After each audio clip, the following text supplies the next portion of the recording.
नमस्कार मित्रांनो, माझं नाव ऋषभ जाधव. आज मी बोलणार आहे जी काल आपली मॅच झाली होती इंडिया वर्सेस बांगलादेश याबद्दल. ठीक आहे. सुरुवातीला तर बांगलादेशने टॉस जिंकला आणि पहिली गोलंदाजी करायचा निर्णय घेतला. सो म्हणजे सुरुवातीला तर त्यांचा कॅप्टन नव्हताच. तो इंज्युअर झाला होता प्रॅक्टिस सेशनवेळी. सो जेकर अली आला होता टॉस करायसाठी. सो टॉस करून त्यांनी पहिली बॉलिंग घेतली आणि इंडियाची पहिली बॅटिंग आली. आणि इंडियामध्ये तर सध्या काही चेंजेस नव्हते, पण त्यांच्यामध्ये टोटल 4 चेंजेस केले होते त्यांनी. ठीक आहे. आता ते चेंजेस मला पण नक्की आठवत नाही आहेत. मी नंतर तुम्हाला नोटिफाय करू शकतो. सो सुरुवातीला ज्यावेळेस आपले ओपनर आले अभिषेक शर्मा आणि शुभमन गिल, सुरुवातीचे 3 ओव्हर थोडेसे अवघड गेले, रन्स बनत नव्हते. पण तसं जसं बघायला गेलं तर हळूहळू रन्स बनायला लागले. म्हणजे नंतरचे जे 3 ओव्हर होते त्यामध्ये अभिषेक शर्मा आणि शुभमन गिलने जे बॅटिंग केली, एक नंबर बॅटिंग, वरचा क्लास बॅटिंग. म्हणजे पूर्ण गेमचा मोमेंटम त्यांनी बदलून टाकला होता. ठीक आहे. म्हणजे 6 ओव्हरमध्ये जर पाहायला गेलं तर अराउंड 60च्या वरती 72 रन झाले होते. फॉर केस 72 रन झाले होते 6 ओव्हरनंतर. ठीक आहे. त्यानंतर जर बाहेर गेलं तर हळूहळू जो रन रेट आहे तो डिप व्हायला लागला. आधी शुभमन गिल आउट झाला. अभिषेक शर्मा तर क्लास खेळत होता आणि नंतर वन डाऊनला शिवम दुबे आला. ठीक आहे. सो म्हणजे पर्पज तर हाच होता की स्पिनरला तो चांगला टॅकल करू शकतो. पण तसं झालं नाही. त्याला लवकरच रिशाद हुसेननी आउट करून टाकलं. ठीक आहे. पहिली विकेट पण रिशाद हुसेननी घेतली होती, दुसरी पण रिशाद हुसेननीच घेतली. ठीक आहे. एकाच ओव्हरच्या स्पेलमध्ये ती दोघं पण आउट झाली. ठीक आहे. त्यानंतर अभिषेक शर्मा आणि सूर्यकुमार यादव ते दोघं आले. सूर्यकुमार यादवकडून यावेळेस तर अपेक्षा होती की तो एक चांगली खेळी करेल. पण जसं बघायला गेलं एक ट्रेंड आलेला आहे की पहिले 6 ओव्हर पिच जे आहे ते बॅट्समनसाठी फेवरेबल आहे. पण जसं जसं पॉवर प्ले संपत जातो आणि जसा जसा बॉल जुना होत जातो, तो पिचमध्ये एक ड्रायनेस येतो ज्याच्यामुळे बॉल ग्रिप व्हायला लागतो आणि त्याचाच फायदा त्यांच्या बॉलर्सनी घेतला. ठीक आहे. सर्वात रिशाद हुसेन, त्यानंतर जे 2 ओव्हर टाकले सैफ हसननी, जे जो केदार जाधवसारखी बॉलिंग करत होता, सुंदर बॉलिंग केली त्यांनी पण. आणि त्याच्यामुळं जो नेट रन रेट आहे तो हळूहळू खाली यायला लागला. ठीक आहे. सो शेवटी जायपर्यंत आपले विकेट्स पण पडत राहिले. एका साईडने विकेट्स पडत होते. अभिषेक शर्मा चांगला खेळत होता पण तो पण नंतर एक आउट झाला. ठीक आहे. समजू शकतो पिच थोडा स्लो आहे. ठीक आहे. त्यानंतर मग ज्यावेळी 5 विकेट गेले, मला वाटतं संजू सॅमसननी खरं वर यायला पाहिजे होतं अशा कंडिशनमध्ये. पण टीम इंडियाचं असं मत होतं की left hand and right hand combination ठेवायचं, त्यामुळे अक्षर पटेल आला. ठीक आहे. सूर्यकुमार आउट झाल्यानंतर हार्दिक पांड्या आला, त्यानंतर तिलक वर्मा आला आणि त्यानंतर मग परत अक्षर पटेल आला.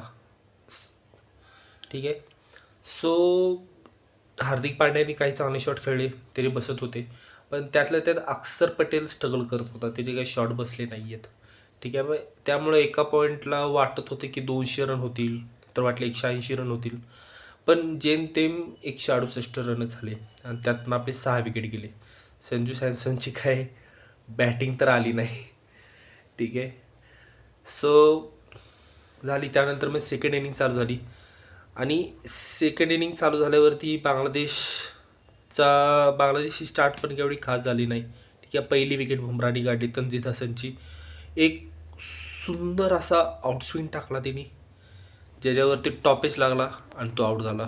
तंजीद हसन माझ्या मते खूप चांगला बॅट्समन आहे आणि ते जे काही इनिंग्स बघितलेले आहेत मी, BPLमध्ये पण बघितलेत आणि इंटरनॅशनलमध्ये पण बघितलेत. आणि जर बघितलं तर या एशिया कपमध्ये पण त्यांनी एक इनिंग चांगली खेळलेली. आता नेमकी कुठली खेळलेली ती मला आठवत, आय थिंक सो बांगलादेश, हां मला वाटते सॉरी बांगलादेशच म्हणतो मी, अफगाणिस्तानबरोबर खेळली होती. राईट. अफगाणिस्तानबरोबर त्यांनी चांगली इनिंग खेळली होती. ठीक आहे. सो त्याची विकेट खूप चांगली आणि सुरुवातीला जर बघायला गेलं बुमराचे बॉल कळतच नव्हते. त्यांचा जो एक वन ऑफ द चेंजेस होता त्यामध्ये होता काय नाव, परवेज होसन इमॉन. ठीक आहे. लेफ्टी बॅट्समन होता. त्याला बुमराने फक्त आउटस्विंग टाकले, नुसते आउटस्विंग.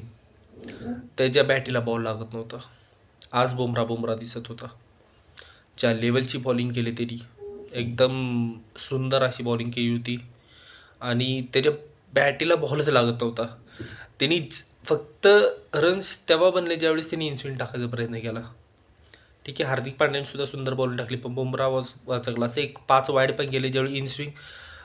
कसं म्हणजे तो ॲक्च्युली बुमराह जर पाहिलं गेलं तर थोडा रस्टी होता या मॅचच्या आधी. लास्ट मॅचला तर थोडा रस्टी होता. सो त्या बाबतीत पाहिलं गेलं तर ठीक आहे, पण बुमराहला शक्यतो रेस्ट तर नाही केला पाहिजे माझ्या मते तरी. ठीक आहे, बुमराह खेळला पाहिजे. ठीक आहे, आणि सध्याचा जो प्रेफरन्स आहे आपला तो T20 वर्ल्ड कप आहे. कारण मोस्टली टेस्ट सिरीज हे इंडियामध्येच आहे. इंडियामध्ये बुमराह नाही खेळला तरी असं काय फरक पडणार नाही माझ्या मते तरी. ठीक आहे, सो T20वरती जास्त फोकस करणं गरजेचं आहे. प्रत्येक मॅच त्यांनी खेळलाच पाहिजे, भले काही असू दे. ठीक आहे, पण बाकी कॉल जो आहे तो मॅनेजमेंटचा आणि बुमराहचा स्वतःचा कॉल असेल.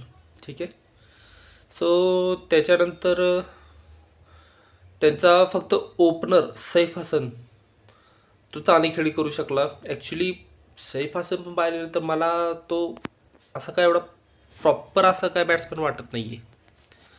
त्याची जर टेक्निक बघितली तर तो ओपनरची टेक्निक असल्यासारखी मला नाही वाटत. ठीक आहे, ऑफ साईडचा तर त्याचा गेम नाहीच आहे. खालून तो शॉर्ट आहे मारू शकतो, सगळे हवेत. म्हणजे जो आपण म्हणतो तो असा आहे की तो बॉलिंग पण करू शकतो.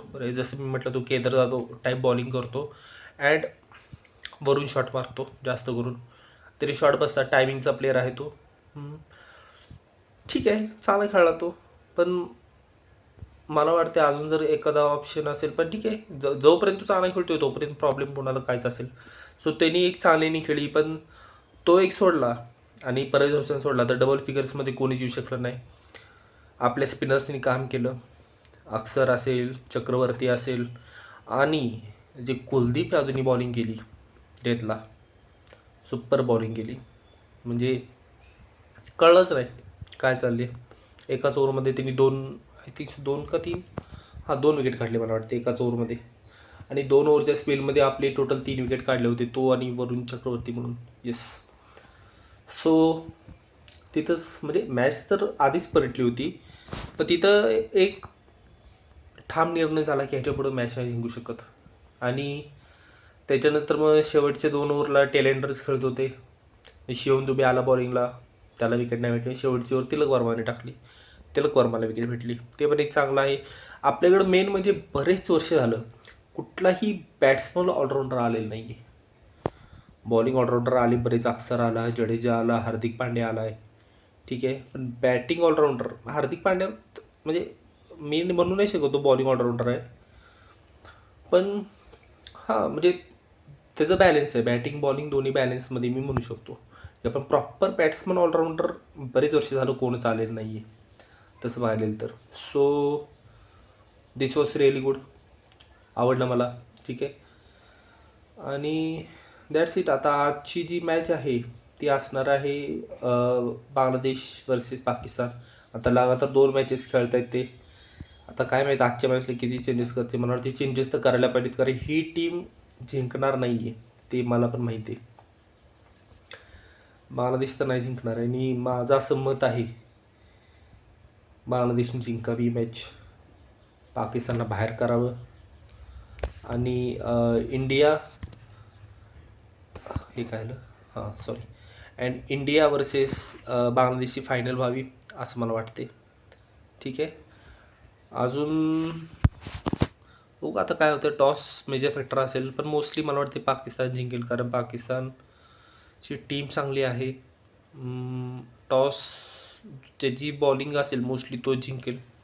टीम बऱ्यापैकी बॅलन्समध्ये आहे. बांगलादेश जर समजा एकदम काहीतरी भारी क्रिकेट खेळली तर जिंकू शकते, कारण लगातार 2 दिवस मॅचेस मला वाटतं थोडं शेड्युलिंगमध्ये चुकलेत का काय माहीत नाही. अजून एका दिवसाचं कुठंतरी गॅप द्यायला पाहिजे होता, तो नाही देऊ शकले. आता बघू काय होते.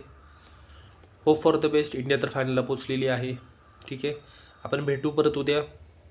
अँड त्याच्या आधी लाईक करा, शेअर करा, सबस्क्राईब करा, कमेंट करा काही, कारण हा माझा पहिला व्हिडिओ आहे. जर समजा तुम्हाला वाटत असेल की काही चेंजेस करायला लागतील तर करा, नक्की करा. ठीक आहे, तोपर्यंत गुड बाय. जय हिंद, जय महाराष्ट्र.